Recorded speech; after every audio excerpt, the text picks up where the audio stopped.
par Madame Anne-Marie Pelletier, dont le livre éponyme, à la fois exigeant et profondément actuel, est paru en 2025.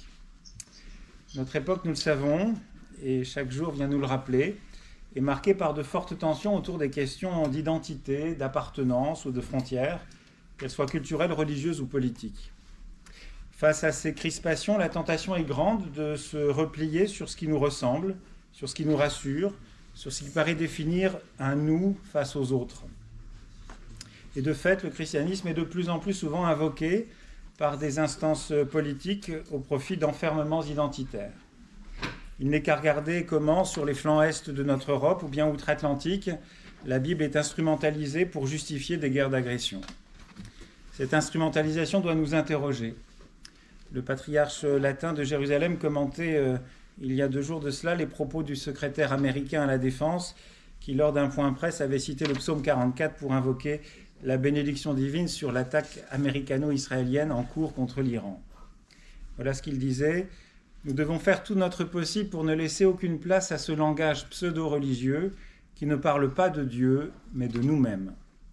Plus près de nous, un fait divers tragique à Lyon en février dernier est venu mettre en lumière comment des valeurs chrétiennes, entre guillemets, sont enrôlées au service de projets nationalistes d'ultra-droite pour qui la messe n'est pas dite, mais est encore la messe.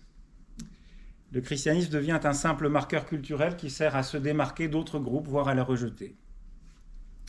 Cette instrumentalisation doit nous amener à vérifier ce qu'il en est de l'autre dans les Écritures bibliques à l'ampleur des 2 testaments. C'est ce à quoi vous vous employez, Anne-Marie Pelletier, dans votre livre « Vivre au risque de l'autre », en ouvrant un chemin particulièrement précieux, celui d'opposer la voie des Écritures à cette conception fermée d'une religion qui se prétend chrétienne et écouter plus loin cette parole biblique qui se laisse accueillante au pluriel, qui se révèle accueillante au pluriel et à l'aise dans le multiple, sans rien taire des difficultés auxquelles nous expose la rencontre de l'autre, qui est toujours un risque que Dieu lui-même n'a pourtant pas craint de prendre. Cette réflexion que vous allez nous partager, elle s'est nourrie d'une longue fréquentation des Écritures.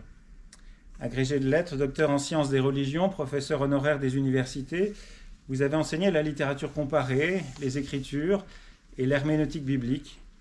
Formé à l'école du jésuite Paul Beauchamp, vous avez été en 2014 la première femme à recevoir le prestigieux prix Ratzinger pour vos travaux sur l'herméneutique, l'exégèse biblique et singulièrement sur le Cantique des Cantiques et ses traditions de lecture. Vous avez en particulier commis plusieurs ouvrages consacrés au féminin dans le monde catholique depuis 2006, Le signe de la femme, L'Église des femmes avec des hommes, ou également vous êtes intéressé aux questions éthiques, toujours dans le lien avec la Bible, débats éthiques, sagesse biblique. Vos dernières publications,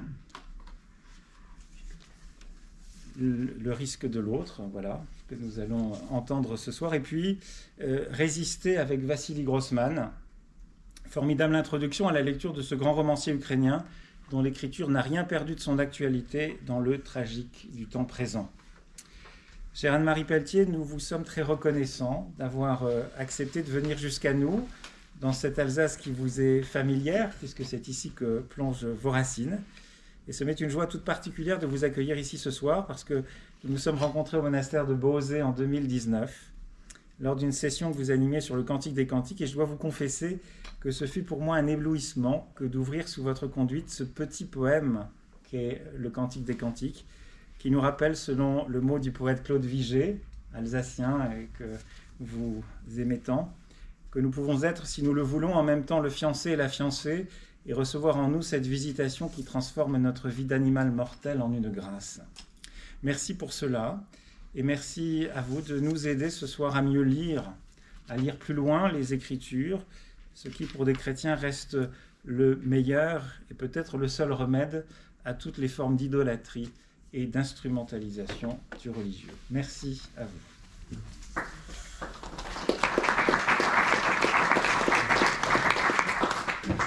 Merci, Père.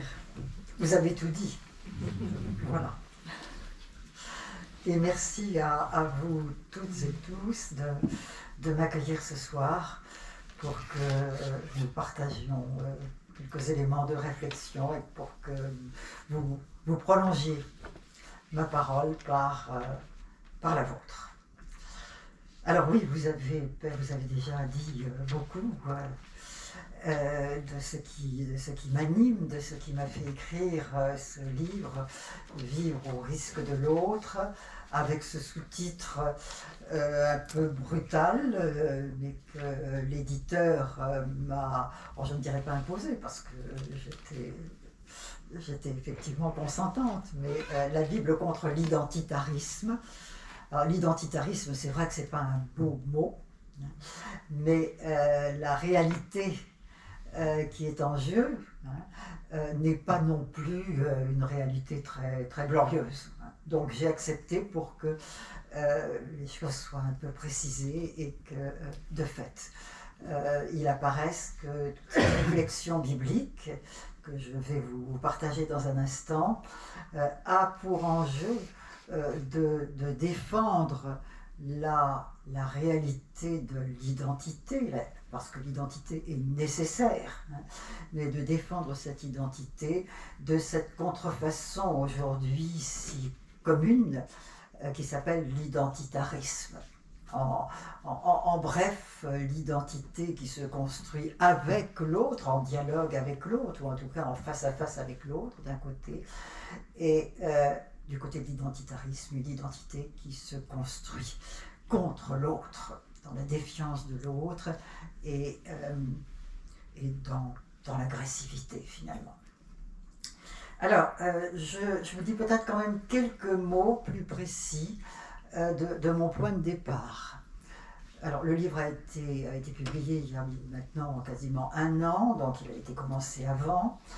Et ce qui m'a inspiré tout d'abord, c'est ce verset du livre d'Isaïe, du Deutéro-Isaïe, « Élargis l'espace de ta tente ».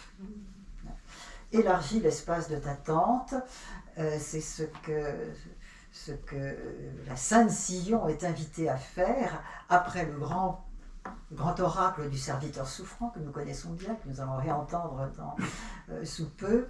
Le texte enchaîne d'un oracle du serviteur sur un oracle destiné à Sion, et elle est invitée, élargis l'espace de ta tente. Et c'est ce que le pape François, d'ailleurs, avait cité et répété à l'ouverture du synode sur la synodalité. C'était ça l'invitation qui était faite à l'ensemble de l'Église, laisser quitter ses enfermements, quitter des hiérarchies qui séparaient, qui opposaient, pour retrouver le mouvement de vie, un mouvement de vie intérieur à l'Église, et la constituant comme corps où nous sommes les uns pour les autres, et où nous sommes aussi, puisque nous parlons des Écritures, ensemble sous les Écritures pour une même confession de foi et pour une même mission.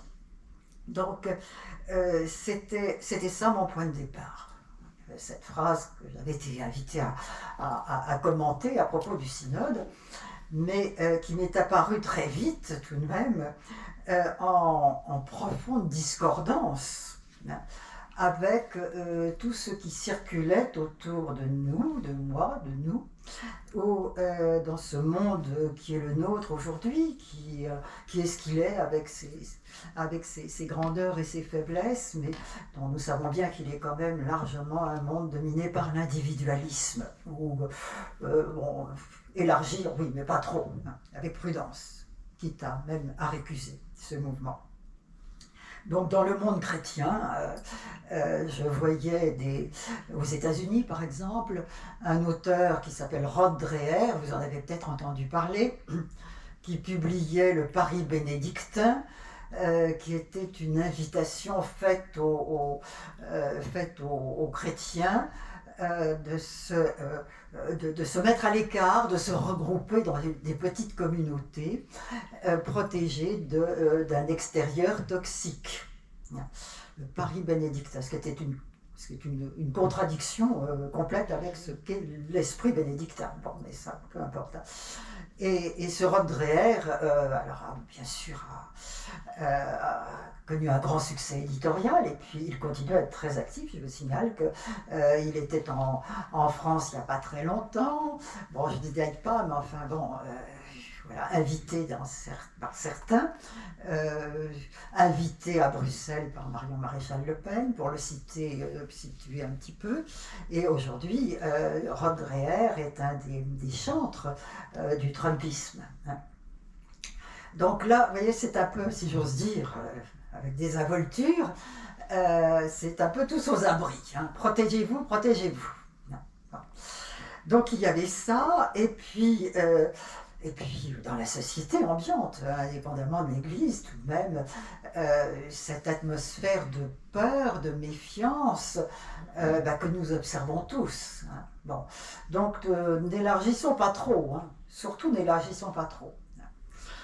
Et puis, alors ce qui m'a renforcé dans mon projet, et qui reste aujourd'hui ce qui me meut quand je parle de ces choses, c'est ce fait que je trouve tout à fait consternant, à savoir que, le Père Hervé nous le disait un petit peu à l'instant, hein, oui, tout le monde parle du bon Dieu, hein, dans l'actualité, hein, dans les actualités du monde. Tout le monde se réclame de Dieu.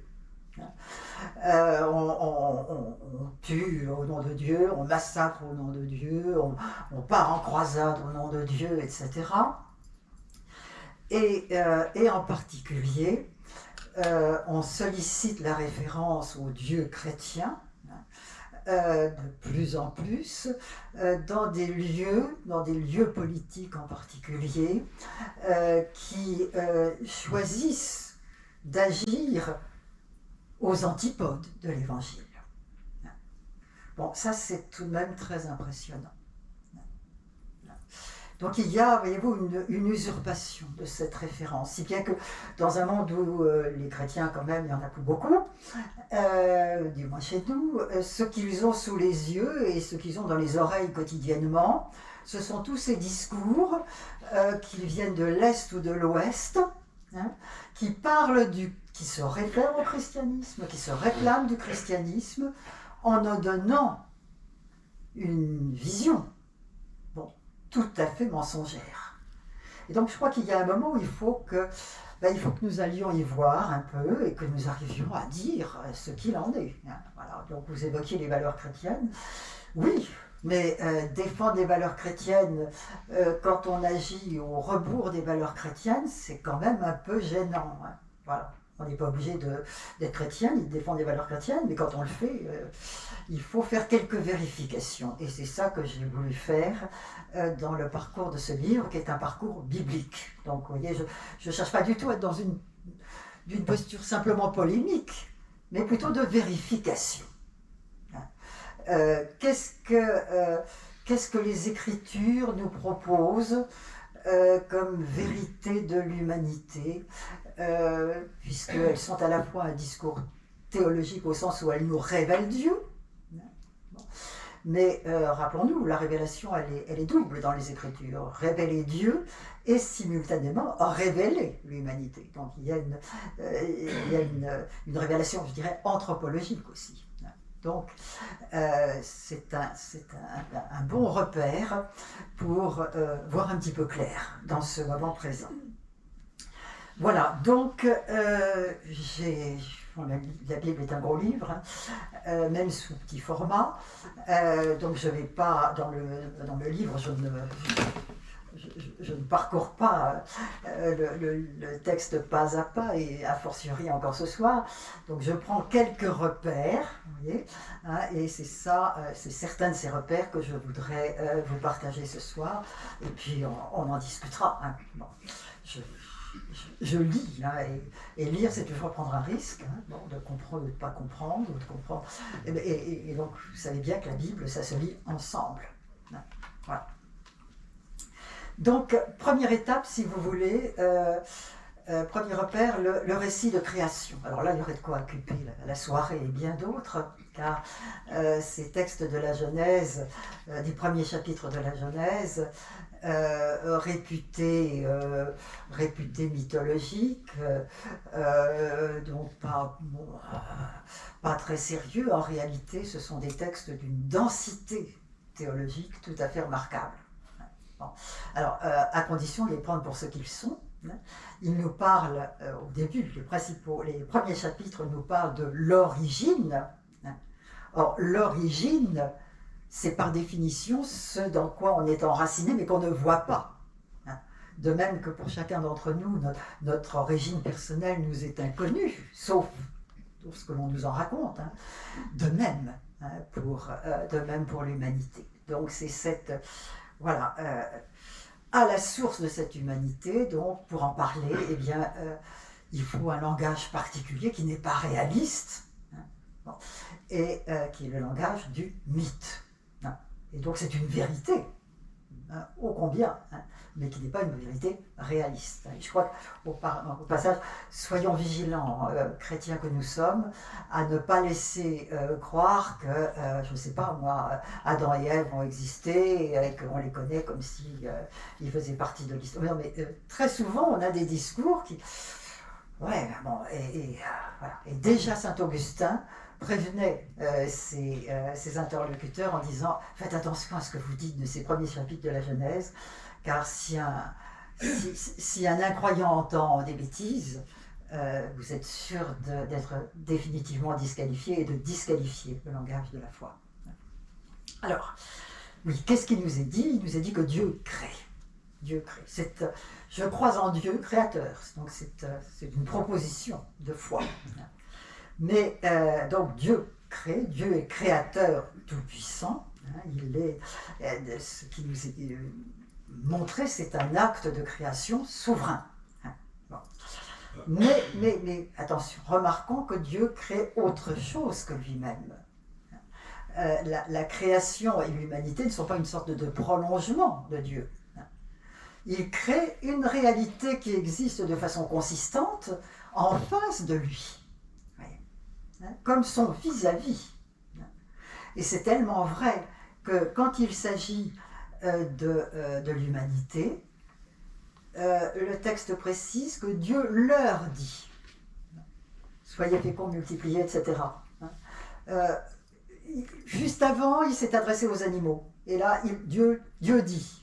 Mais quand il s'agit de l'humanité, Dieu leur dit. Donc vous voyez, c'est une adresse personnelle. C'est l'adresse du je divin, qui constitue en tu notre humanité, et un tu qui va être censé entrer dans cette parole et répondre à son tour par un je.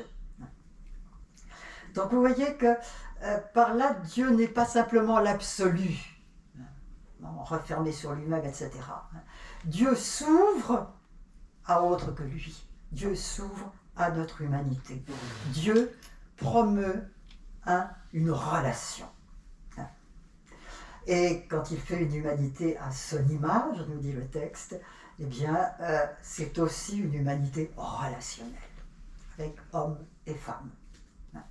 Mais vous voyez que du coup, d'une certaine manière, Dieu n'est plus tout, puisqu'il a en face de lui la création.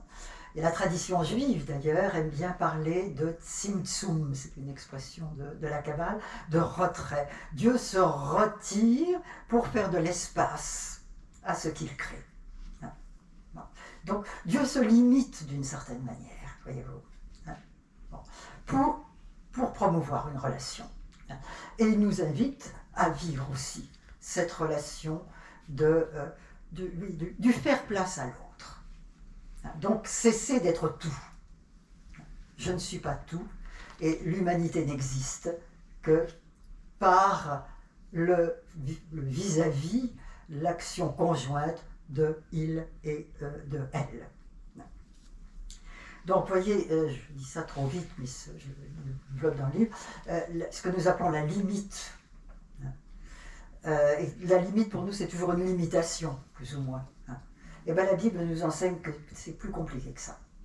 La limite, c'est ce qui va permettre la relation. Bon, encore faut-il que l'humanité l'accepte. Et l'histoire du chapitre 3, vous savez, bon, l'histoire de la tentation, c'est quand même une humanité qui refuse d'être en face à face avec Dieu. Alors même que Dieu, oui, lui accepte. Et acceptant, il prend le risque de l'autre. Parce que si l'autre est l'autre, véritablement, avec sa liberté, eh bien, il peut s'opposer à Dieu. Et ça vient tout de suite, dans le récit. Ça vient tout de suite. Et donc, à partir de là, la Bible nous enseigne que l'histoire, c'est une composition de volonté. C'est la volonté de Dieu et c'est la volonté de l'homme.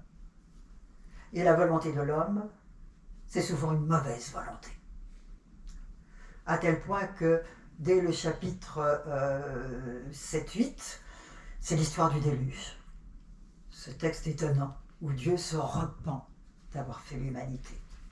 Parce que l'humanité déborde de violence.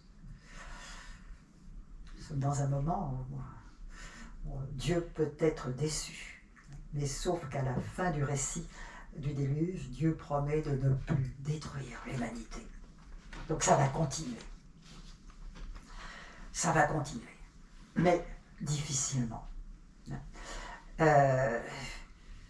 Juste après, vous avez un texte que nous connaissons bien, c'est l'histoire de la tour de Babel. Babel, les hommes de Babel, qui ont un double projet. Construire une ville pour ne pas être dispersés, disent-ils, et construire une tour, alors une tour qui pénètre dans les cieux, donc qui défie Dieu.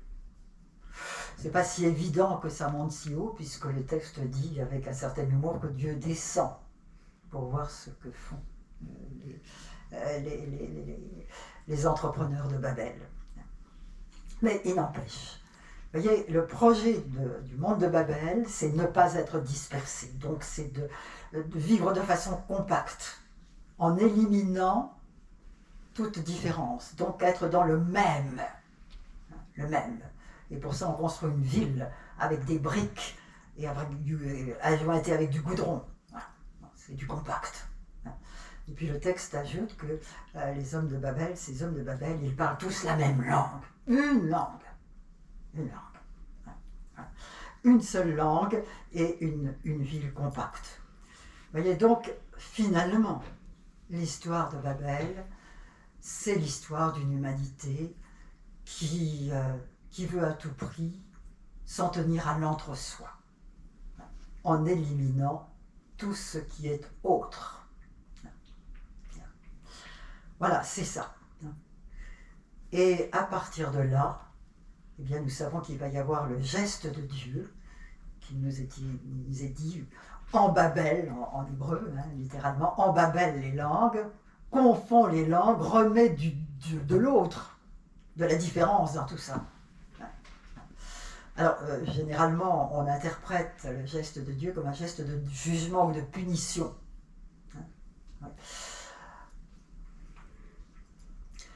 Peut-être pas si sûr.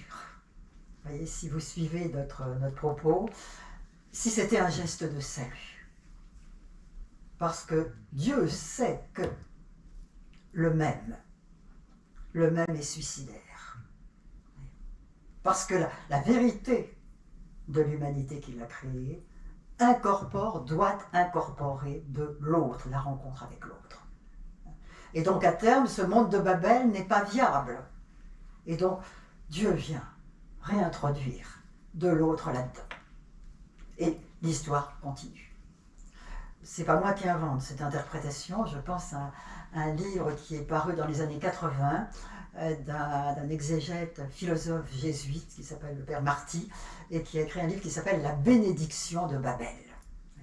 La bénédiction de Babel. Alors ça bouscule un peu nos manières de voir. Au début, j'avoue que j'ai du mal à suivre, et puis maintenant je trouve que c'est quand même bien ça. Alors, l'histoire va continuer, l'humanité va continuer. Et vous voyez qu'à la fin du chapitre 11, fin de l'histoire de Babel, la relation entre les hommes reste problématique.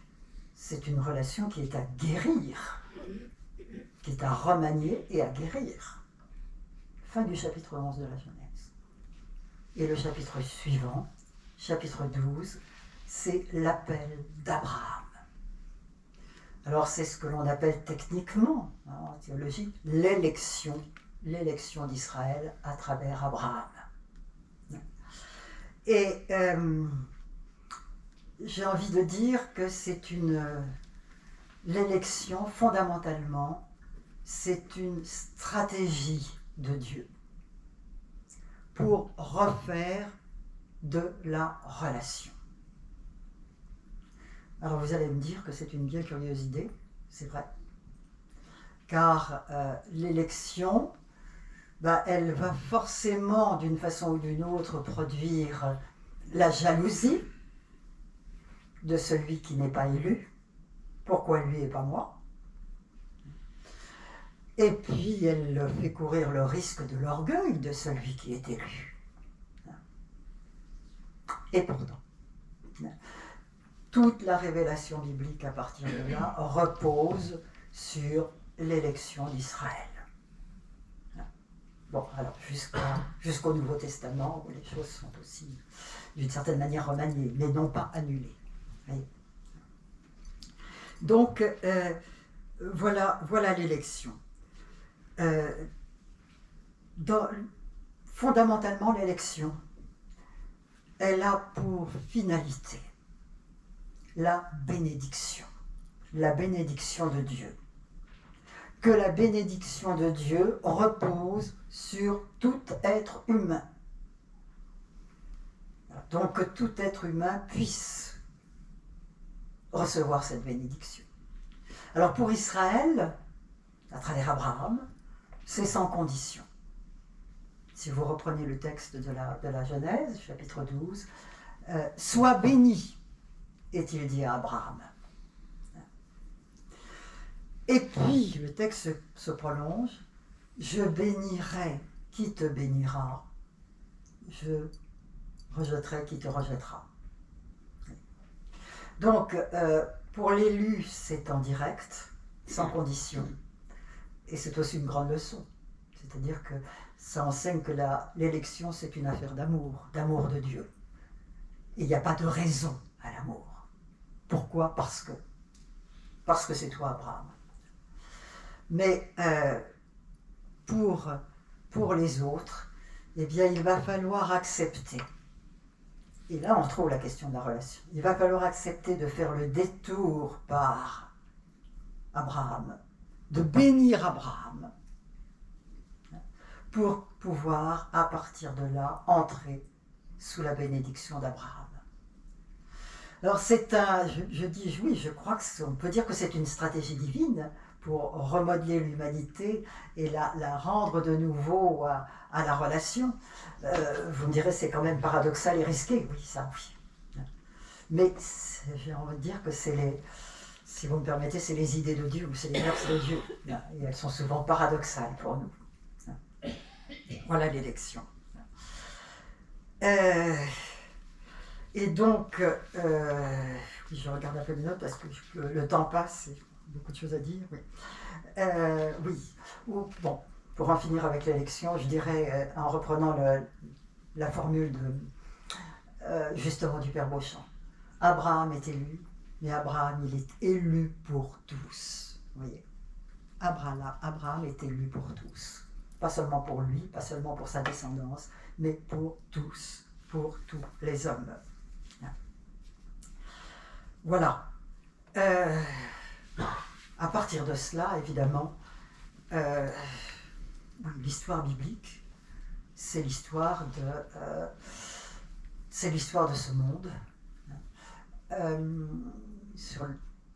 qui a accueilli la réalité de l'élection, enfin qui comporte désormais la réalité de l'élection. Et bien sûr, c'est une histoire mouvementée.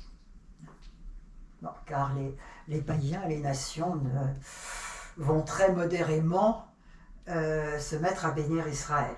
Bon, là aussi, il y aurait mille choses à dire, parce que bon, l'histoire d'Abraham, si vous y regardez, elle n'appelle pas forcément la bénédiction à tous les moments. Hein. Bon, bien. Bon, c'est comme ça. Et donc, la suite de l'histoire, ça va être eh bien, cette histoire biblique qu'il faut que nous lisions avec une chronologie, hein, entre les mains, une chronologie, une carte, hein, ça c'est basique. Hein. Et donc, ça va être l'histoire d'abord, des affrontements entre les tribus d'Israël et puis le monde ambiant. Et la vie au risque de l'autre, oui, ô combien. Israël se retrouve, nous le savons, pendant des siècles, entouré de grands empires hégémoniques, expansionnistes, et l'histoire va être une histoire terrible, une histoire de conquête, une histoire de guerre, ces grands empires prédateurs et voraces et conquérants que sont l'Égypte, que sont la Syrie, que sont la Babylonie, qu'est la Perse, etc. Israël va être pris là-dedans. Et nous savons que les livres historiques et les livres prophétiques aussi se font l'écho, alors sans rien dissimuler, hein, bon, de la difficulté extrême, du péril qu'il y a dans la rencontre de l'autre. C'est quand même ça, hein, qui nous est dit. Et je pense que c'est très important. Hein. La Bible assume cette réalité difficile, hein, du risque de l'autre. Hein. Lisez les psaumes, lisez les lamentations, etc. Hein. Donc, vous voyez, dire la vie au risque de l'autre comme ça, comme un slogan un peu spirituel, etc. Oui, non, hein, c'est vraiment le risque de l'autre. Et il n'y a aucune naïveté, je le répète, dans la Bible. Elle sait tout de ce risque. Et elle montre tout ce que comporte ce risque. Mais, cependant, et c'est là que les choses rebondissent et deviennent vraiment intéressantes, de place en place, et ça dès le départ. Cet autre des païens ressurgit dans l'histoire du peuple juif, et ressurgit sur un mode positif. Et c'est pas parce qu'on a déclaré l'élection d'Abraham et de sa descendance que les autres sont éliminés, que les nations disparaissent. Elles sont toujours là, mais bon, un peu en arrière, hein, un peu dans l'ombre d'Israël, dans l'ombre de l'histoire d'Israël. Elles sont là, car manifestement, dès le départ, pour parler comme la première lettre à Timothée, Dieu veut que tous les hommes soient sauvés. Donc bien sûr, ces nations, elles sont concernées par l'histoire d'Israël. Et Dieu continue à se préoccuper d'elles tout autant que d'Israël, mais autrement. Donc, bon, j'énumère rapidement. Dès l'histoire d'Abraham, vous avez le personnage de Melchisédek qui apparaît, qui est un personnage positif. Si vous continuez, l'entrée en terre promise, vous vous souvenez, qui ne va pas de soi, hein, parce que la terre est occupée. Donc, Israël veut envoyer des éclaireurs pour savoir comment les choses se présentent. Hein, et bon, c'est risqué et difficile. Et c'est là qu'une païenne, une femme, Rahab, alors qui doit être un peu tenancière d'hôtel de passe sur la muraille de Jérusalem, hein, intervient pour accueillir, hein, les espions d'Israël et pour leur faciliter la tâche. Donc s'il n'y a pas Rahab, ça aurait été beaucoup plus difficile. Est-ce que ça se serait fait? Voilà. Donc une païenne, vous voyez, qui intervient positivement et de façon décisive dans l'histoire d'Israël. Et puis, oui, il y a d'autres femmes étrangères qui sont tellement essentielles. Alors, je sais, vous savez aussi l'histoire des femmes étrangères dans la Bible. généralement c'est compliqué, hein. Elles ont très très mauvaise réputation et on les charge de tous les maux de... On pensait à Jézabel, etc. Bon, il y a un parti pris quand même à l'égard des femmes étrangères. Mais, cependant, c'est parce que, voilà, c'est ce mais qui est intéressant, elles sont là à des moments clés. Bon. La fille de Pharaon, par exemple, qui aide à sauver Moïse. Hein, bon. Mais je m'arrête simplement à un instant qui s'appelle Ruth, hein, le livre de Ruth. Hein, bon. Bon, alors, il faudrait raconter le livre de Ruth, mais c'est une païenne, c'est une vraie païenne, Ruth, c'est une Moabite. Et la population de Moab, c'est la descendante de l'inceste de Lot et de ses filles. Ouais, c'est quand même, c'est du paganisme au carré, hein, en quelque sorte. Bon.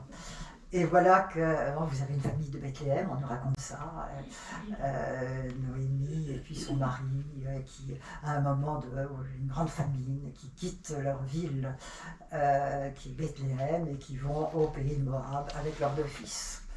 Et les 2 fils au pays de Moab ont épousé des filles du pays, hein, et Ruth, et puis je ne sais plus le nom de l'autre, et les garçons, les fils meurent. Et donc ces femmes se retrouvent veuves. Et Noémie, oui, enfin, dit à ses belles-filles, maintenant tu es libre, tu peux...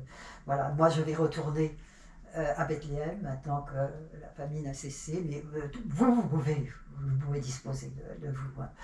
Et Ruth dit non, je te suivrai, je vais là où tu vas. Et vous connaissez l'histoire de Ruth et de Boaz, voilà... Comme disait Victor Hugo, si vous voulez, ou le livre de Ruth, tout simplement. Et donc, de la rencontre de Ruth et de Boaz va naître Obed, qui lui-même va engendrer Jessé, qui lui-même va engendrer David. Et là, nous nous retrouvons devant cette chose quand même énorme, à savoir que du sang païen, si j'ose dire, hein, entre dans le peuple d'Israël. La chair de Ruth, la païenne, devient la chair d'Israël. Et c'est quand même quelle audace. Donc Israël incorpore de l'autre là, ô combien. Ô combien. Et ça vaudrait... alors il faudrait continuer sur cette lancée. Ça vaudrait aussi de tout ce que nous lisons dans les textes des prophètes, les textes prophétiques. Je pense par exemple à la manière dont le livre d'Isaïe traite de l'Égypte. Alors l'Égypte, c'est toute une histoire. Ça commence aussi avec le livre de la Genèse, vous savez, Joseph qui est vendu par ses frères, qui se retrouve à la cour de Pharaon, qui va devenir un personnage important de l'Égypte, et puis ensuite l'histoire de la famine qui fait que son père et ses frères vont descendre en Égypte à leur tour et s'établir là-bas. Bon, enfin, vous connaissez tout ça. Et puis, le pharaon qui avait accueilli Joseph meurt et les choses vont se mettre à mal tourner pour Israël, qui va être réduit en servitude. Bon. Donc, et à partir de là, eh bien, toute l'histoire de la libération d'Égypte, qui est une histoire matricielle pour Israël. Dieu qui sauve de l'Égypte, Dieu qui sauve de la mort, des grandes eaux de la mort à travers le passage de la mer. Donc l'Égypte c'est ça. Je vous signale quand même aussi au passage. Bon, ces choses sont tellement compliquées aujourd'hui, même si je ne veux pas lancer des polémiques, mais Israël est le peuple qui a été capable, je ne sais pas si tous en Israël aujourd'hui sont encore capables de ça, dans la célébration de la Pâque, de retirer une goutte de vin en mémoire des premiers-nés de l'Égypte, qui ont été en quelque sorte le prix de la libération d'Israël. Voilà, ça c'est la Bible. Bon. je referme la parenthèse. Donc Israël, c'est pour dire que c'est quand même extraordinairement associé à l'identité d'Israël. Donc oui, l'Égypte, c'est quand même... On est très ambigu dans la Bible à propos de l'Égypte. L'Égypte, c'est le paganisme, les dieux d'Égypte. Mais l'Égypte, c'est aussi le pays de la sagesse. Il y a une sagesse égyptienne qui aura impressionné Israël, au point que, oui, à l'époque de Salomon, les liens se font plus étroits. Donc, vous voyez, on est très ambivalent à l'égard de l'Égypte. Et le livre d'Isaïe témoigne de cette ambivalence. Je vous recommande le chapitre 19 d'Isaïe. Alors, je n'ai pas le temps de le lire en détail ici, mais si vous allez voir, c'est un chapitre qui commence par faire le procès de l'Égypte. Dans des termes d'une violence et d'une crudité incroyables. Dieu va confondre la sagesse des Égyptiens. Bon.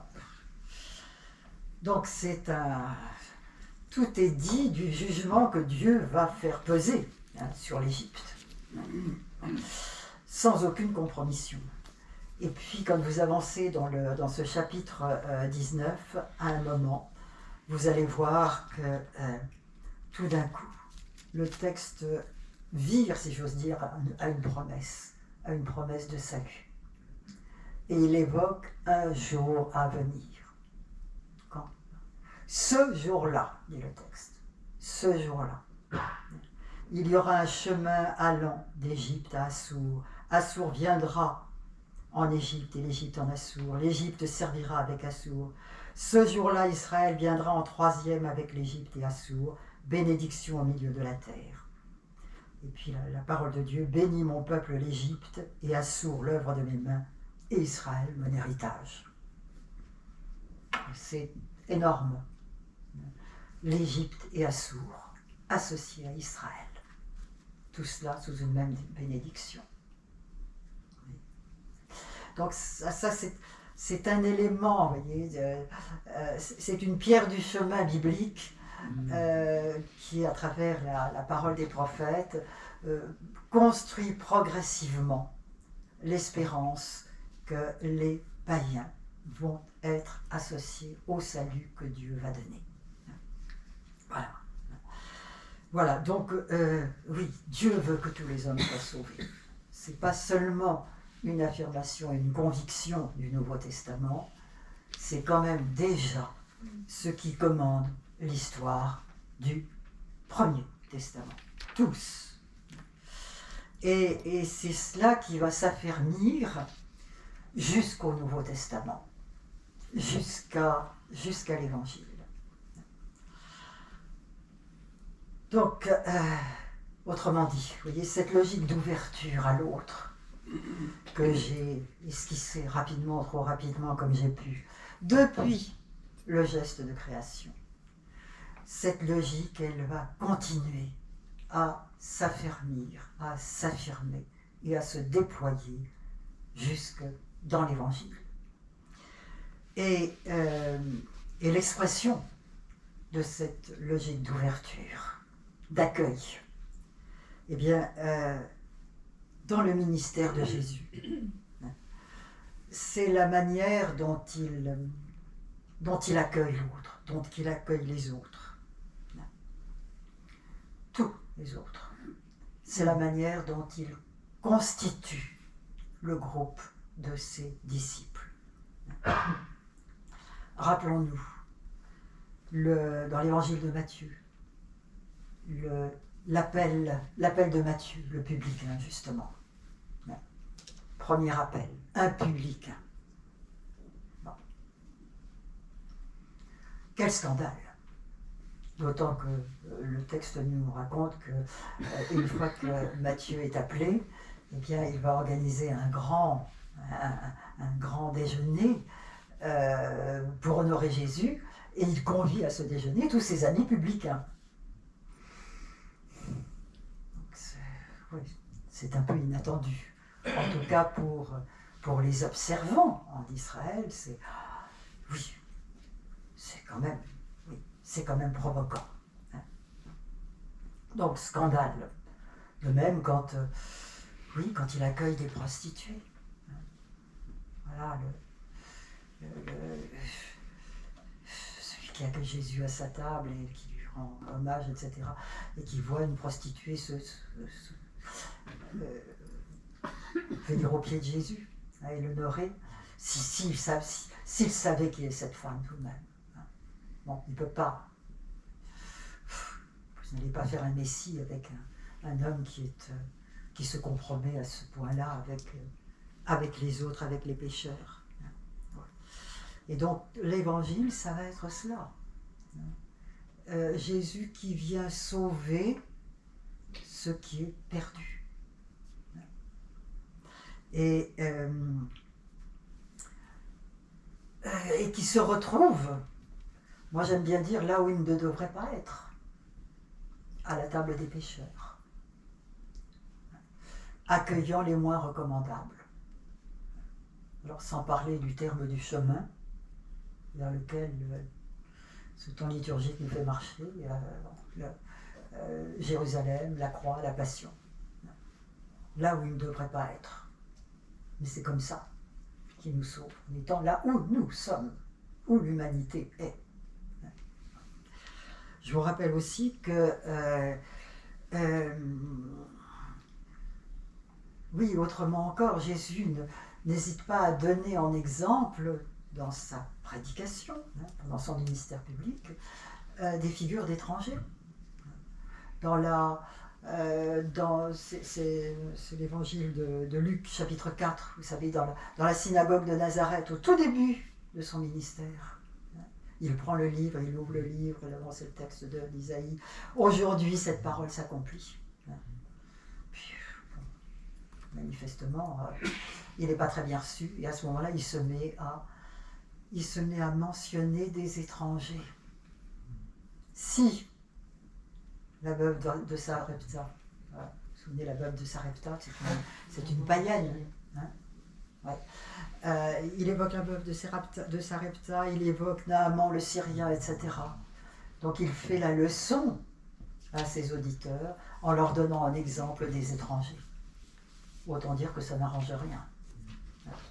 Et qu'à la fin de cet épisode, c'est la résolution de faire périr Jésus, dès le début. Donc, vous voyez, quand on lit l'Écriture, on est quand même fortement confronté à cela. L'étranger, il est objet d'une attention toute particulière de Jésus. Et pensez aussi à l'histoire vous savez, du légiste qui vient, c'est dans Luc 10 cette fois-ci, qui vient voir Jésus pour lui demander quel est le plus grand commandement. Vous connaissez aussi la scène, hein, donc tu aimeras ton prochain comme toi-même, et puis tu aimeras ton frère, tu aimeras l'autre. Tu aimeras Dieu, tu aimeras Dieu et tu aimeras ton prochain comme toi-même. Bon. Et puis le légiste qui fait rebondir la conversation, si j'ose dire, mais qui est mon prochain? Vous voyez, avec d'ailleurs, on voit bien ce désir de circonscrire l'espace de mon prochain, de mes prochains. Voilà. Voilà, l'espace de ceux qui m'obligent à quelque chose. Sachant qu'au-delà, je suis plus concerné. Si vous avez entendu certains propos qui se sont tenus à Washington il y a quelques mois, c'était exactement ça. Hein. Et c'était tellement gros qu'il a fallu quand même que le pape soi-même prenne la parole pour dire non, c'est pas ça. Voilà.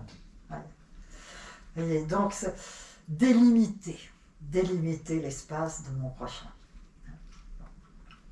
Et après, je vais tranquille. Eh bien non. Jésus répond, nous le savons, par ce qu'on appelle la parabole du Samaritain. La grande leçon de la parabole du Samaritain, c'est que je ne peux pas définir l'espace de mon prochain ou de mes prochains, puisque en fait, c'est moi qui dois me faire le prochain. Voilà. Et donc c'est moi qui décide de qui est mon prochain et de l'extension de ce monde des prochains.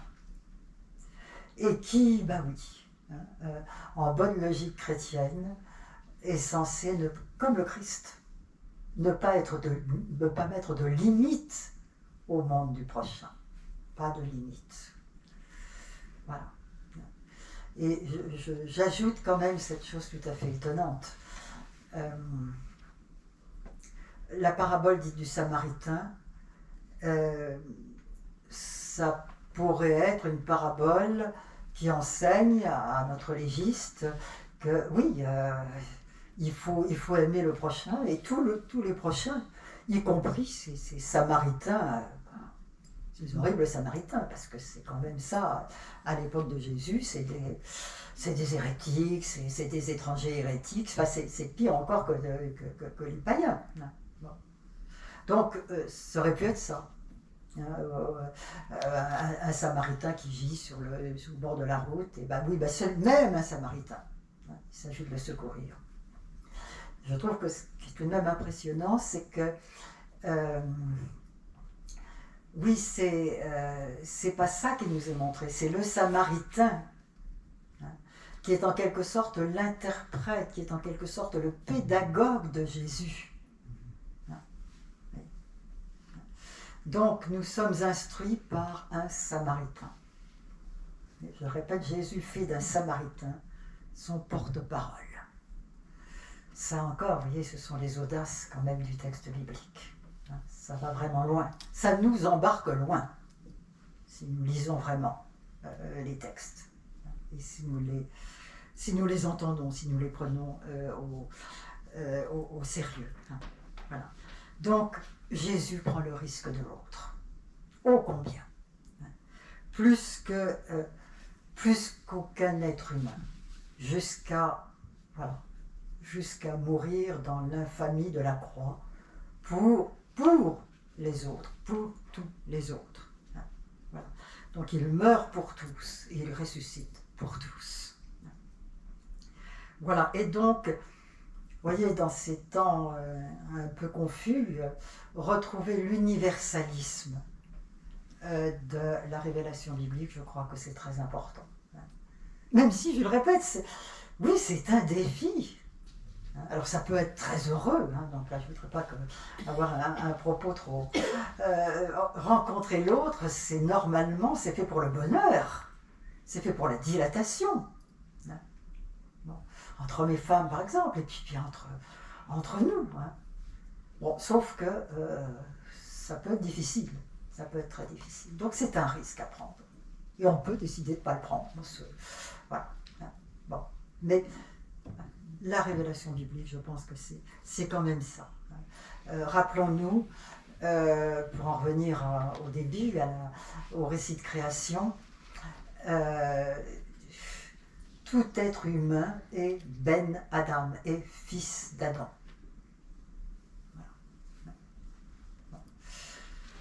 C'est une proposition qui nous est familière, parce que je crois quand même que notre monde occidental est imprégné de cette révélation. Tout être humain, c'est la dignité de tout être humain que d'être fils d'Adam, au même titre les uns que les autres. Mais ça ne va pas de soi du tout. Je vous rappelle que dans les cultures humaines, cet universalisme,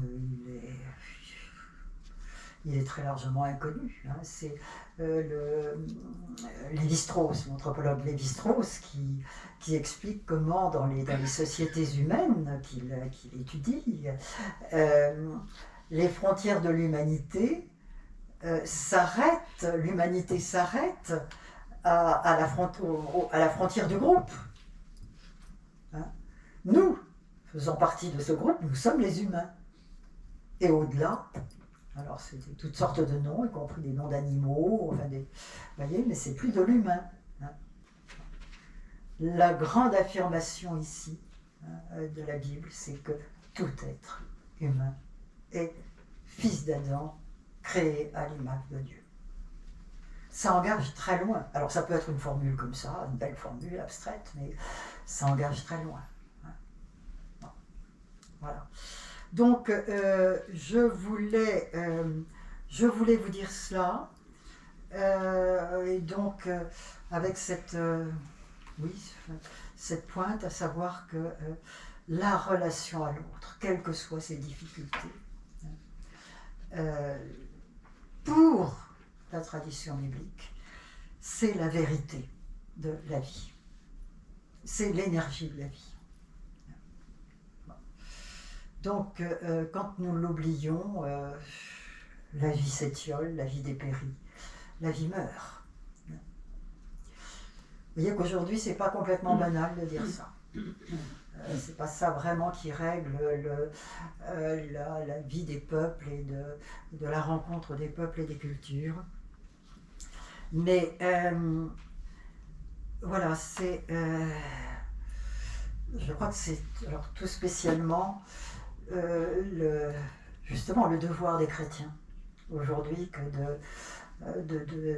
de revisiter ces choses-là, de les réfléchir et puis de les attester, oui, de les attester dans le monde contemporain. Et puis aussi d'attester que, vous voyez, dans nos sociétés difficiles, alors il y a beaucoup de conflits, il y a beaucoup d'exclusions, mais pas seulement. Mais pas seulement. Il y a aussi de la rencontre généreuse. Rappelez-vous le récit du jugement final dans l'évangile de Matthieu, au chapitre 25. Vous savez, quand le Fils de l'homme reviendra, il jugera, il séparera les boucs et les brebis, etc. Vous connaissez le texte. Bon. Je suis très impressionnée par le fait que voilà, Jésus, puisque c'est lui le juge, va désigner un groupe comme les bénis de mon Père. On ne peut pas tellement rêver de plus, faire partie des bénis de mon Père. Et si on lit bien le texte, c'est bénis de mon Père. Quand avons-nous vu avoir faim? Quand avons-nous vu prisonnier? Quand avons-nous vu? Ils n'ont pas connu le Christ. Et cependant, ils ont eu des gestes à l'égard de l'autre, justement. Des gestes de compassion, des gestes de secours. Je répète, indépendamment même de la référence au Christ, qui font qu'ils sont reconnus comme appartenant à Dieu. Bien, je crois qu'aujourd'hui, ça fait quand même partie de notre responsabilité aussi, que de voir, parce que ça existe, que de voir dans ce monde de ces gestes, de cette générosité. Oui. Et de le dire. Nous sommes dans une société quand même très assez désespérée, bon, et découragée d'elle-même. Donc, non, nous avons à montrer que tout ça existe. Et c'est ça qui porte finalement notre monde. Et c'est ça qui donne un avenir à notre monde, si calamiteux qu'il soit. Ça existe. Je crois qu'il faut que les chrétiens le voient et qu'ils le disent. Voilà, alors j'arrête là-dessus, il est grand temps. Je dis un petit mot de Grossman. Bon, alors oui, mon livre sur Grossman, un petit mot, ça va être difficile. Bon, Grossman, donc c'est vous l'avez dit, Père, tout à l'heure, donc c'est un écrivain russe du siècle dernier qui a vécu la majeure partie de sa vie, enfin une grande partie de sa vie en régime stalinien, qui jusqu'à la guerre a écrit, bon alors c'est plus ou moins tracassé, mais quand même en gros, il était à peu près aligné. Donc ça se passait bien. Bon, il ferme les yeux sur un certain nombre de choses. Et puis, au lendemain de la guerre, il a retrouvé sa judéité. Sa mère avait été assassinée par les nazis, etc. Et je ne sais pas bien, mais toujours est-il que tout d'un coup, ses yeux se sont ouverts sur les crimes du stalinisme, donc de l'histoire dans laquelle il avait vécu. Et il est devenu un dénonciateur intrépide du mensonge et des crimes. Et comme aujourd'hui, il y a quand même beaucoup de choses qui se répondent du côté de la Russie, entre le siècle dernier et puis aujourd'hui, bon, c'est un auteur qui est quand même très utile pour décrypter un peu les choses. Mais surtout, pour moi, si vous voulez, c'est quelqu'un qui a connu le fin fond de l'inhumanité. Il a accompagné les armées russes sur les fronts, à Stalingrad, etc. Il est rentré avec les armées russes à Treblinka, il est rentré à Berlin, etc. Donc c'est quelqu'un qui a connu le pire et qui l'a dénoncé. Bon, un texte extraordinaire. Aujourd'hui, il n'y a plus de juifs en Ukraine. Il a vu tous les charniers, les villages brûlés, dévastés. Il a connu le pire. Et cependant, il tient mordicus que ce n'est pas le mal qui conduit l'histoire, mais c'est le bien.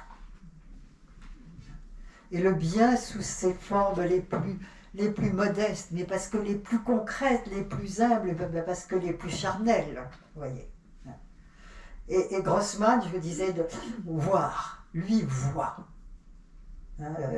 Dans cette société quand même terrible, hein, mais il arrive à voir l'humanité qui se maintient, minuscule peut-être, minuscule, hein, mais ça tient.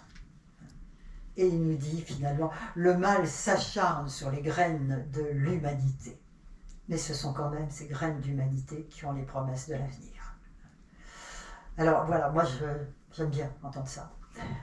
Et l'entendre, si vous voulez, sous la forme d'une fiction, c'est un romancier, hein, donc il raconte, il montre, hein, il donne à voir tous ces gestes alors ce qu'il appelle la petite bonté, hein, cette humanité résistante. Et je pense que, alors il n'est pas chrétien, ah, oui c'est intéressant aussi ça, hein, voilà, il fait peut-être partie des bénis de mon père, hein, il n'est pas chrétien, mais il y a les juifs. Donc il voit ces choses-là et il plaide cette cause-là. Et je pense que nous, les chrétiens, aussi à entendre cette voix-là, à être témoins de cela. Donc, vous voyez, nous sommes quand même sous le chantage du mal. Hein. Il y en a un peu partout. Hein, ça a l'air quand même, ça s'agrège, ça se potentialise, hein, dans l'actualité que nous vivons. Mais voilà. Être avec un Grossman pour dire non. Il y a plus puissant que toute cette vilainie, que toute cette violence, que tout ce mensonge. Il y a plus puissant que ça. Au fond, est-ce que c'est pas ça qu'on va fêter quand même avec le mystère pascal, hein? Vous voyez, c'est... Bon, voilà. Vivre pas comme ça, hein, en étant ceux qui affirment que non. On dit il est ressuscité. Qu'est-ce que ça veut dire? Voilà, c'est non à la toute-puissance du mal. J'ai parlé trop longtemps. J'arrête.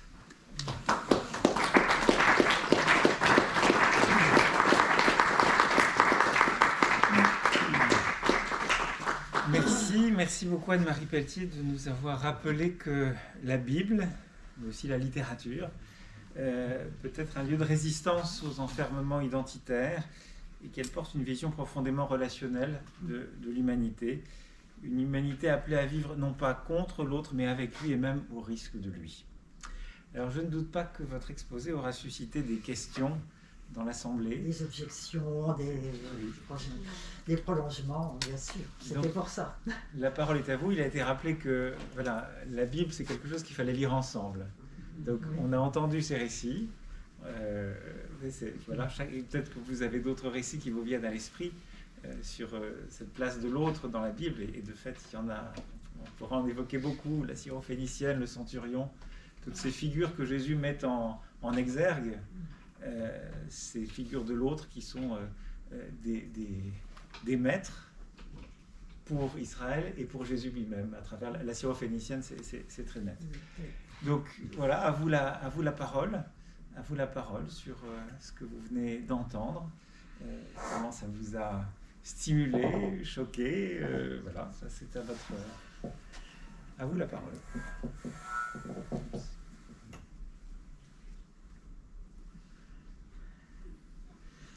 J'espère ne pas vous avoir assommé. Discours péremptoire, ça ne veut pas être péremptoire, hein, mais ça essaie de tracer un parcours dans le texte biblique. Alors pour amorcer, peut-être vous laisser le temps de préparer vos questions. Je pense, vous avez évoqué le Tzimtzum dans la tradition juive.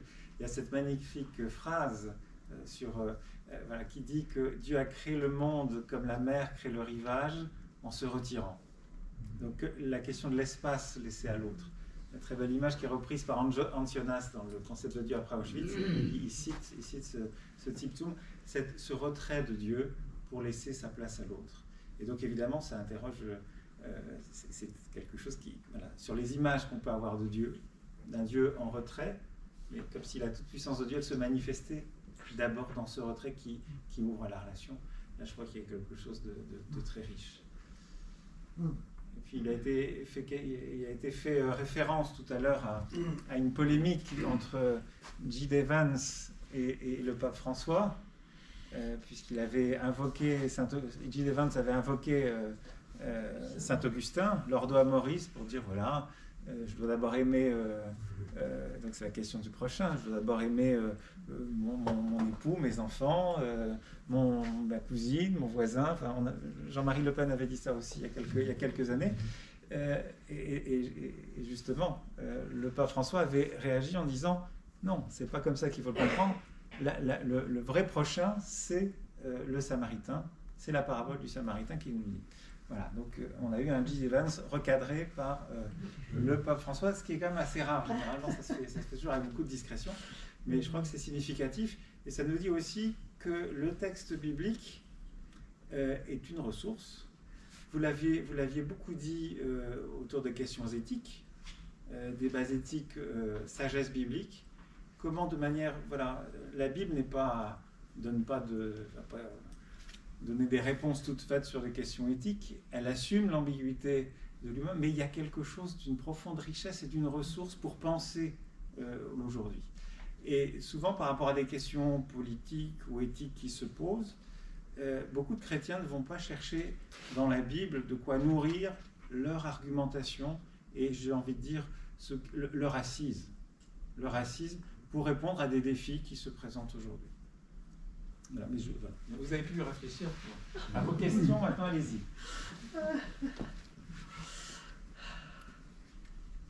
Oui. Pour moi, c'est pas une question, c'est juste que je pense que... Quand vous écoutant, il me semble que la Pentecôte, quand les disciples sont enfermés dans le Cénacle, au moment où ils s'ouvrent, là ils vont à la rencontre. Que, là aussi, on vit ce que vous nous avez raconté, que ça c'est un très beau moment que l'on fête. Hein. Tout à fait. Mais on ne le fait peut-être pas de cette façon.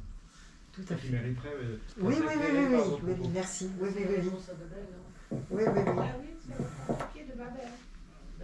Oui, tout à fait. Voilà. C'est pas non, mais c'est dans le Nouveau Testament. Oui. Parce que souvent on a tendance aussi à cet enfermement dans nos sociétés. Oui, absolument. Oui, mais là j'ai tiré le fil, mais il y a tout au long. Je crois que tout au long, c'est la logique profonde. Jusqu'au bout, jusqu'à l'Apocalypse, finalement, la grande foule. La grande foule, c'est ça c'est ça la réalisation de l'humanité telle qu'elle a été créée et telle qu'elle se décrée plus ou moins au fil de l'histoire, mais pour arriver à ça.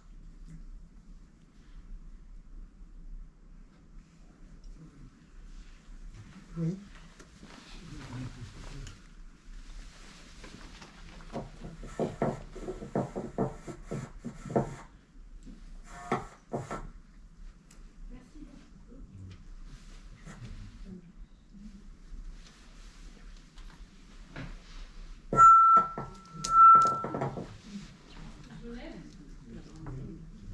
pour ce que vous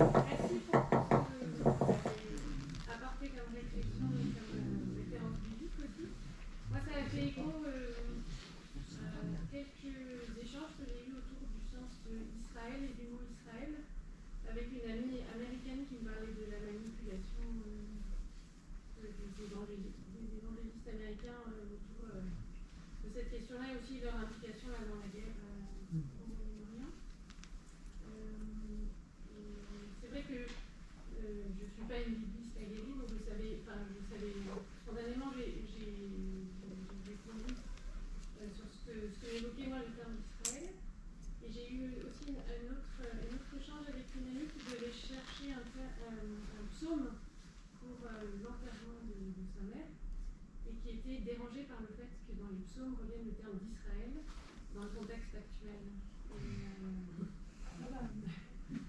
fait écho à ce que vous avez dit sur ce que signifie l'élection, voilà, c'est ça. Et puis, enfin, pour toute l'humanité, en fait.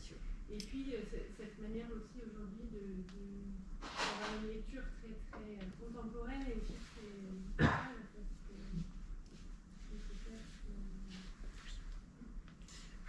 Grosse question.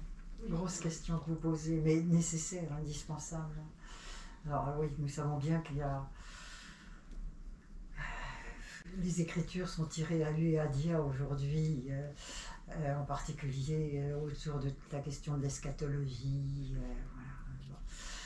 Voilà. Dieu sait s'il y a un domaine qui devrait nous trouver prudents et discrets.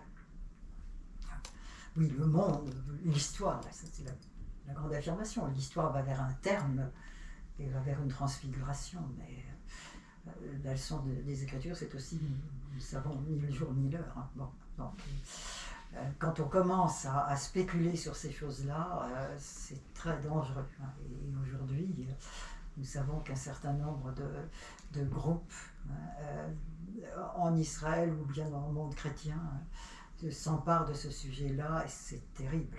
Hein. Donc, discrétion. Qui est la discrétion des Écritures. Et puis alors ce que vous évoquez, je sais bien, parler d'Israël aujourd'hui, comment dire, bon, j'espère ne choquer personne, je sais d'expérience combien c'est difficile. J'ai été aux prises avec des amis, des amitiés judéo-chrétiennes, etc. Pour parler de ce qui s'est passé, ce qui se passe en Terre Sainte aujourd'hui, pour moi c'est une double tragédie. C'est la tragédie de tout ce malheur immense du monde palestinien. Ça, c'est pas une question politique, c'est une question éthique. Enfin, bon, c'est de l'humanité innocente, quand même, qui est massacrée. Et c'est cette...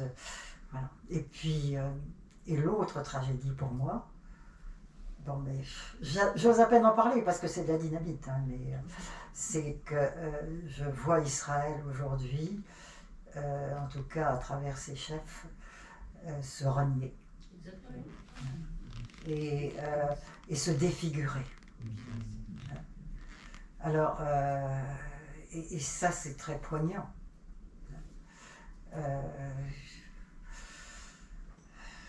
Oui, je dis qu'il ne faut pas faire de comparaison. En même temps, si vous voulez, que le peuple qui a fait l'expérience de la Shoah aujourd'hui puisse valider des politiques qui sont dans cette logique folle d'exterminer le mal, l'autre, assimiler au mal. D'abord, c'est idiot. Ça, c'est aussi, bon, excusez-moi, mais c'est quand même la politique de Trump. On va exterminer l'autre, on va déterminer, bon, on va tout vous nettoyer. C'est fou. Mais quand c'est Israël, je trouve ça bouleversant. Et Dieu est fidèle à ses promesses. Donc Dieu n'a pas déserté la chrétienté qui, au siècle dernier, a été en partie complice du pire. Dieu ne déserte pas ses promesses à Israël, mais quel drame! Quel drame! Alors je ne suis pas sur place, je ne connais pas le détail de la situation. Je pense qu'il y a des gens en Israël qui sont profondément meurtris par tout ça, qui ne peuvent pas le dire. Mais comment Israël va se remettre de cela?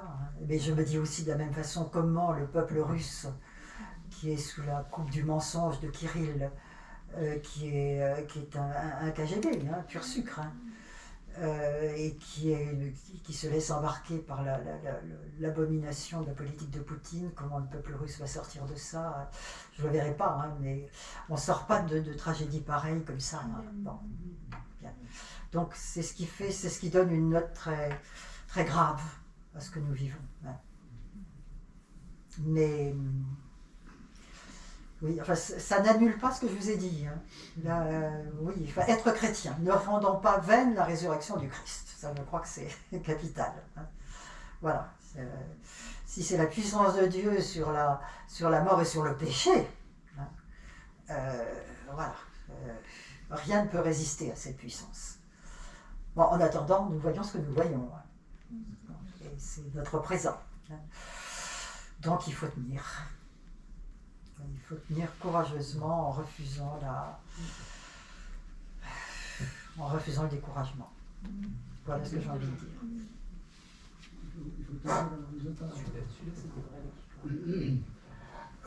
Juste une phrase qui m'a frappé par rapport à Israël, et c'est Delphine Horvier qui l'a écrite, me semble-t-il, juste avant le 7 octobre. Elle avait dit: la plus grande menace qui pèse sur Israël ne vient pas de l'extérieur, mais de ses propres excès. Et on en a tout à fait l'illustration maintenant. Ça, oui, oui, oui, oui. Je voulais poser une autre question. Je vous rejoins et je me réjouis avec vous de tout ce qui, dans les Écritures, va dans le sens de l'accueil et de l'ouverture. Mais il y a aussi une tradition dans le Premier Testament qui est celle de l'exclusion. Elle est particulièrement violente, je dirais, dans le livre de Néhémie, je crois, Esdras ou Néhémie, oui. Quand il demandait aux Juifs de chasser les femmes étrangères. Oui, mais vous avez raison, bien sûr. Alors, il faut peut-être commenter aussi ces textes-là pour leur bien faire sûr, un bien sûr, mais vous voyez, c'est ça, je dirais presque la grâce du texte biblique. Voilà. Il y a ce que nous avons dit, et c'était mon propos de le souligner, et puis il y a ce qui contredit tout cela, et qui prouve que Israël est dans le combat spirituel lui-même autour de ça. Et bien sûr qu'il y a des moments où, alors vous citez le livre de Néhémie, bien sûr, hein, où au retour d'exil, on va se protéger de l'extérieur, et alors c'est toute la législation sur les femmes étrangères, etc. C'est aussi l'histoire de Jonas. Dieu qui s'intéresse quand même à ces horribles gens de Ninive. Et donc on voit bien qu'il y a toute une résistance à cela en Israël. Et c'est ça aussi qui nous rend le livre si proche et si précieux. Toutes nos objections, tous nos combats, ils sont là, ils sont vécus dans le livre. Ça ne va pas de soi du tout. Et à l'époque de Jésus, évidemment, là, quand je citais là, Jésus qui mentionne les étrangers, et là, ça tourne vraiment au vinaigre à ce moment-là. Non, c'est pas possible. Et oui. Mais pour moi, c'est un signe de crédibilité, si vous voulez, qu'il y ait tout ça dans le texte biblique. Enfin, qu'il y ait le tout. Qu'il y ait le tout de nos réactions et de notre humanité.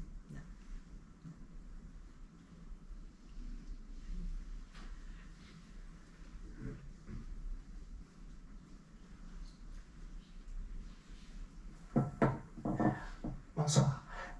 J'ai bien aimé toute cette première introduction concernant une humanité qui doit s'ouvrir à l'étranger pour être finalement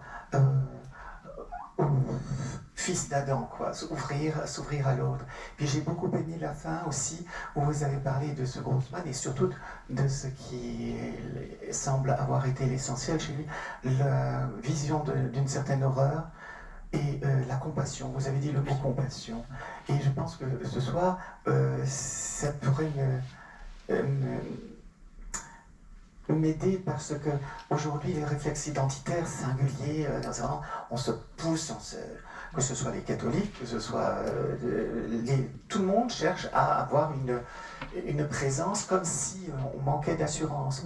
Mais est-ce que ce ne serait pas la solution, c'est le mot compassion, mais est-ce qu'il faut souffrir et voir les horreurs pour arriver à définir ce mot compassion que j'aimerais que vous puissiez un petit peu développer?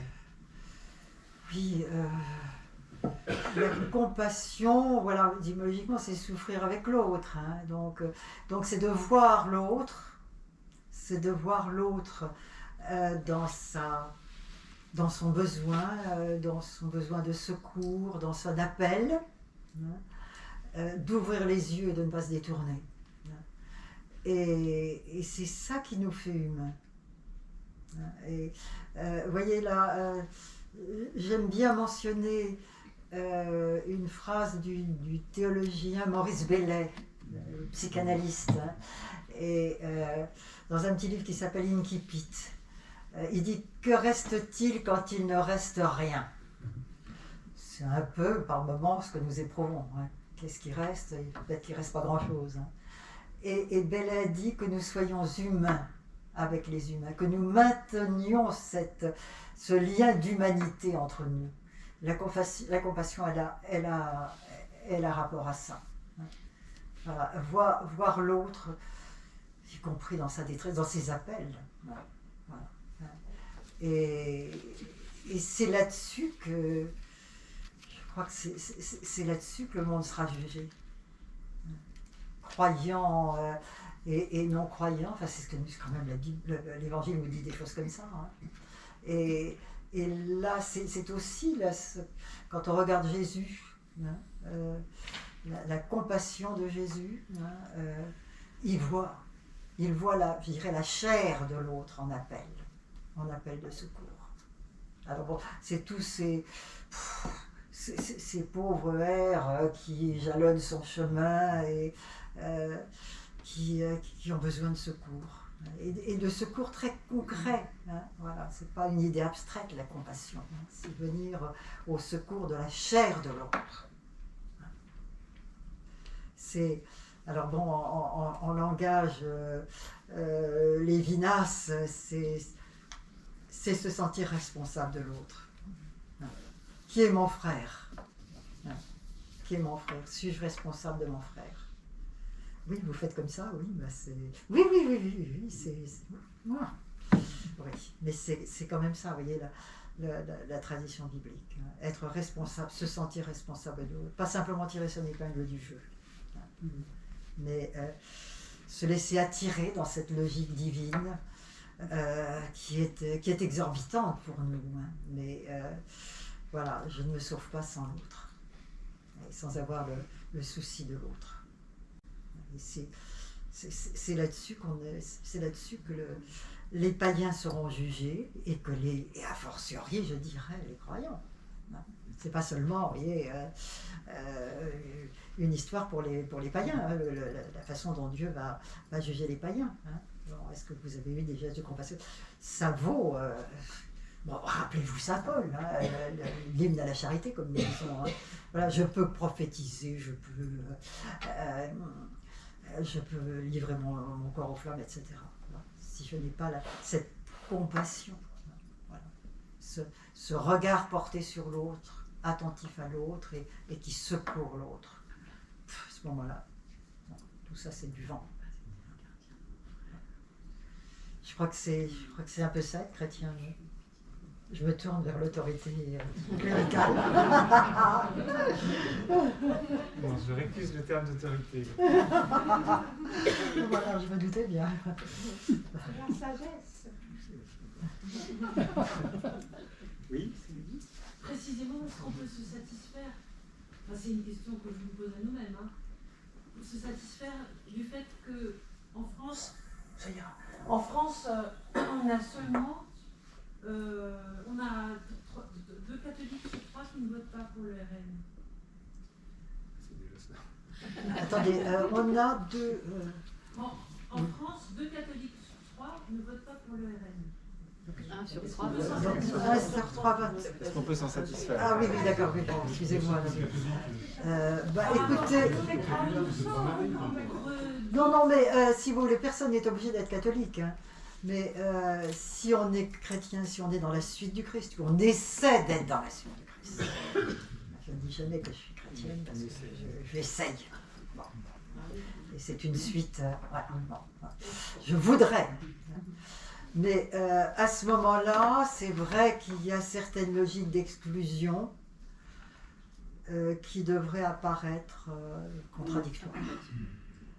Et ça, c'est pas une question politique, c'est une question d'humanité. Et vivre dans la peur de l'autre, c'est pas vivre au risque de l'autre. Hein. Bon, mais je dis ça comme ça, hein, mais on ne va pas entrer dans des débats qui risquent on ne va pas se taper dessus pour terminer. Nous sommes au risque de l'autre, enfin ici même. Enfin, je vous ai proposé ma parole et je l'expose, je l'expose à vous, à votre écoute, à vos dissentiments, et voilà. Mais c'est quand même comme ça aussi que l'Église existe. Bon. L'Église synodale aussi. Voilà, bon, marcher ensemble, mais pas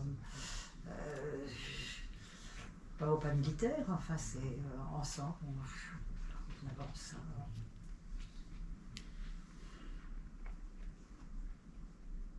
Et c'est bien, c'est grand, enfin, respecter la complexité des choses, mais pour tenir le cap d'un certain nombre oui, ça oui. Et bon, pardonnez-moi, mais je suis très en lien avec des amis ukrainiens, mais quand Poutine, au début de l'invasion, cite l'évangile, pas de plus grand amour que de donner sa vie pour exhorter les troupes qu'il envoie à incendier les villages, massacrer, violer, c'est pas possible. C'est pas possible. Les nazis faisaient aussi ça, oui, non, mais c'était épouvantable. C'était épouvantable. c'est pas nouveau. Ah non, mais ouais. Suis-je responsable de mon frère? Voilà.